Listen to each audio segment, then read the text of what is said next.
معدن الجود والکرم وآلہ واصحابہ الکرام وابنہ الکریم وبارک وسلم صلاة دائمة سرمدا ابدا۔ عزیزان گرامی وقار، اللہ کا بے پایہ کرم و احسان ہے کہ اس نے ہمیں مسلمان بنایا اور اپنے آخری رسول کی امت میں پیدا کیا ہے، اور ہمارے لیے قرآن میں اللہ نے فرمایا کنتم خیر امت اخرجت للناس، تم سب سے بہترین امت ہو جو لوگوں میں نکالی گئی ہیں، سب سے بہترین امت ہو۔ اس کا کروڑا شکر و احسان ہے کہ بن مانگے اس نے ہمیں یہ شرف عطا فرمایا، یہ حیثیت، یہ مقام عطا فرمایا۔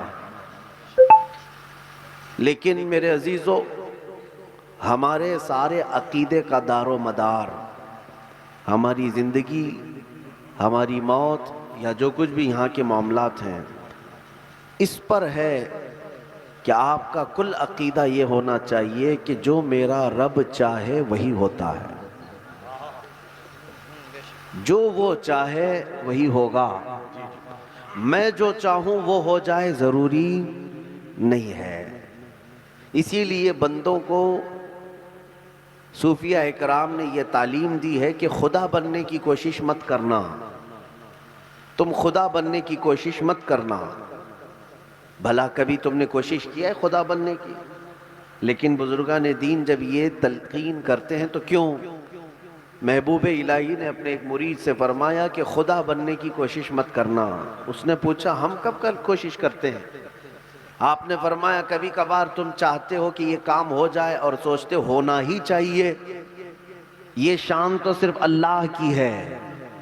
انما امرہ اذا اراد شیئا، اس کا معاملہ یہ ہے کہ جب وہ کسی چیز کا ارادہ کر لے تو صرف فرما دیتا کن، ہو جا تو چیز ہو جاتی ہے۔ بندے کی شان یہ نہیں ہے۔ اللہ کی قدرت پر جب تمہارا یقین بڑھ جائے تب پھر میں آپ کو بتاتا ہوں زندگی کیسی ہوتی ہے۔ آج مجھے یہ خبر نہیں تھی کہ جلسے کا نام کیا ہے۔ مفتی شمشاد صاحب نے محمز فکر کو تبدیل کیا اور فرمایا کہ تعلیمات غوث اعظم۔ سرکار غوث پاک کا نام کیا تھا؟ عبد القادر۔ عبد القادر یعنی قدرت والے خدا کا بندہ۔ تقدیر پر یقین رکھنا نام میں ہی شامل تھا۔ ایک بار غوث پاک رضی اللہ تعالیٰ عنہ، یہ ہماری زندگیوں سے بہت میل کھاتی ہوئی چیز ہے، میں آپ کو بتا رہا ہوں۔ لوگ آج پریشان ہیں نا، اب کیا ہوگا، کل کیا ہوگا، پرسوں کیا ہوگا، امت کا کیا ہوگا، گھر کا کیا ہوگا۔ سوچنا تو ٹھیک ہے لیکن ہوگا وہی جو میرا مولا چاہے گا۔ رب تبارک و تعالیٰ جو چاہے گا وہی ہوگا، لیکن تمہیں تدبیر کا حکم دیا گیا ہے۔ آپ خطبہ دے رہے تھے، سرکار غوث پاک رضی اللہ تعالیٰ عنہ، ہزاروں کا مجمع سامنے بیٹھا ہوا ہے۔ اسی اسنا میں چھت سے ایک کالے رنگ کا سانپ آپ کے کندھے پر گر گیا۔ غوث پاک رضی اللہ تعالیٰ عنہ خطبہ دے رہے ہیں، سانپ گر گیا اور پھر وہ آپ کے گلے میں سے اندر داخل ہوتے ہوئے آستین میں گھس گیا اور ادھر سے منہ باہر نکالا جبے سے، اور آپ خطبہ دے رہے ہیں۔ لوگوں میں بھگدڑ مچ گئی، اتنا خطرناک قسم کا سانپ تھا کہ دیکھو تو ہیبت طاری ہو جائے۔